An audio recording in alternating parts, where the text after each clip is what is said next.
Good morning, Lones. So magluluto ako ngayon ng buong manok, pritong buong manok rice. Tignan niyo. Ayan ang aming tanghalian today.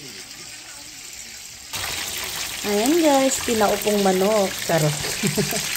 Pritong buong manok yan. Yan ang aming ulam ngayong tanghali.